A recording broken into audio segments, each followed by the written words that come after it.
اعوذ باللہ من الشیطان الرجیم بسم اللہ الرحمن الرحیم۔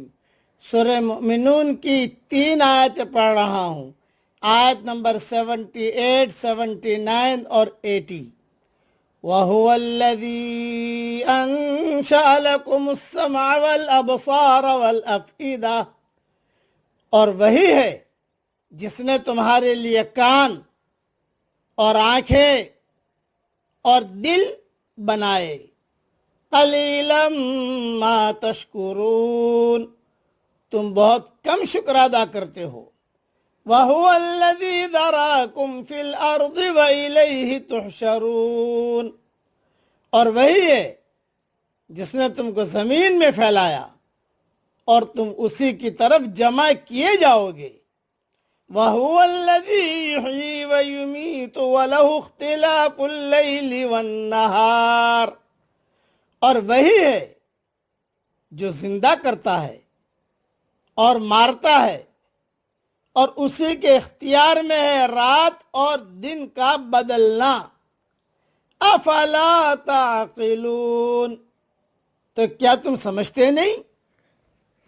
اللہ تعالیٰ کی قدرت کا، عظیم الشان قدرت کا اللہ تعالیٰ بیان فرما رہے ہیں کہ عظیم الشان سلطنت اور قدرت کا بیان فرما رہا ہے اللہ تعالیٰ کہ مخلوق کو اس نے پیدا کر کے وسیع زمین پر بانٹ دیا ہے، پھر قیامت کے دن ان بکھرے ہوئے کو سمیٹ کر اپنے پاس جمع کرے گا۔ اب بھی اسی نے پیدا کیا ہے، پھر بھی وہی جلائے گا۔ کوئی چھوٹا بڑا آگے پیچھے کا باقی نہ بچے گا۔ وہی ہے جو بوسیدہ اور کھوکھلی ہڈیوں کا زندہ کرنے والا اور لوگوں کو مار ڈالنے والا ہے۔ اسی کے حکم سے دن چڑھتا ہے، رات آتی ہے، ایک نظام کے مطابق ایک کے بعد ایک آتا جاتا ہے۔ نہ سورج چاند سے آگے نکلے، نہ رات دن پر سبقت کرے۔ کیا تم میں اتنی بھی عقل نہیں کہ اتنے بڑے نشانات کو دیکھ کر اپنے اللہ کو پہچان لو؟ یہ اللہ تعالیٰ قرآن میں وضاحتی طور پر بیان فرما رہے ہیں، ساری انسانیت کے لیے یہ اعلان ہے۔ انسان اس کائنات کی وہ خاص مخلوق ہے جس کو استثنائی طور پر سننے اور دیکھنے اور سوچنے کی اعلیٰ صلاحیتیں دی گئی ہیں۔ یہ خصوصی صلاحیتیں یقیناً کسی خصوصی مقصد کے لیے ہیں۔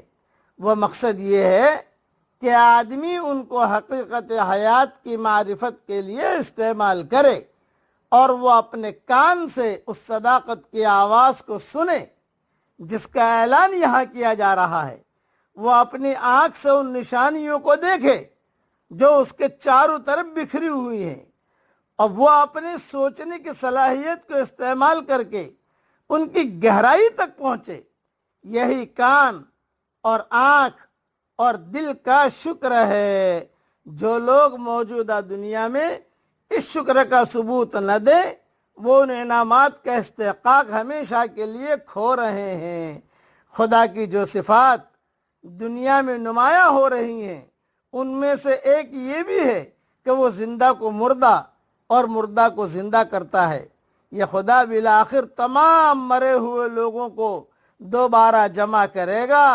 پھر جس طرح وہ رات کو دن بناتا ہے، اسی طرح وہ لوگوں کی نگاہوں سے غفلت کا پردہ ہٹا دے گا۔ اس کے بعد اشیاء کی حقیقت لوگوں پر ٹھیک ٹھیک منکشف ہو جائے گی۔ اس لیے ہمارا اعلان ہے کہ ہمارے اللہ کی بڑائی کو پہچانو۔ ہم اپنی طاقت نہیں بتا رہے، ہم تو اللہ کی طاقت ساری مخلوق کے سامنے بیان کر رہے ہیں۔ ایک پیدا کرنے والے کو ہم سب راضی کر لیں، بس۔ اب پڑھ لیجئے میرے ساتھ یہ دعا جو پڑھا رہا ہوں۔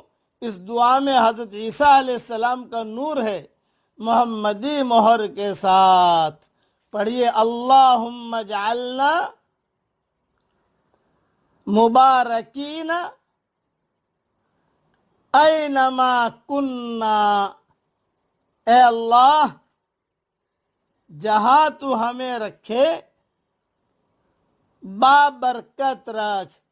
صرف ایک نبی نے یہ دعا مانگی ہے اور کسی نبی کی زبان سے جملے نہیں نکلے۔ حضرت عیسیٰ علیہ السلام کا جب تذکرہ انشاءاللہ مکمل بیان کروں گا، اور حضرت مریم علیہ السلام کا جب تذکرہ مکمل بیان کروں گا تو انشاءاللہ اس دعا کا بھی یہ تذکرہ آئے گا۔ اسی لیے قرآن میں فرمایا ہے وَجَعَلَنِي مُبَارَكًا أَيْنَمَا كُنْتُ، میں جہاں رہا اللہ نے مجھے بابرکت بنایا، اس لیے میں اس دعا کا بھی تذکرہ اس میں کروں گا انشاءاللہ۔ اللہ تعالیٰ یہ دعا ہم سب کے لیے قبول فرمائے اور ہم سب کو اپنے دین کے کام کے لیے اخلاص کے ساتھ قبول فرمائے، اور اللہ ہم سب سے راضی ہو جائے، آمین۔ وآخر دعوانا ان الحمد للہ رب العالمین۔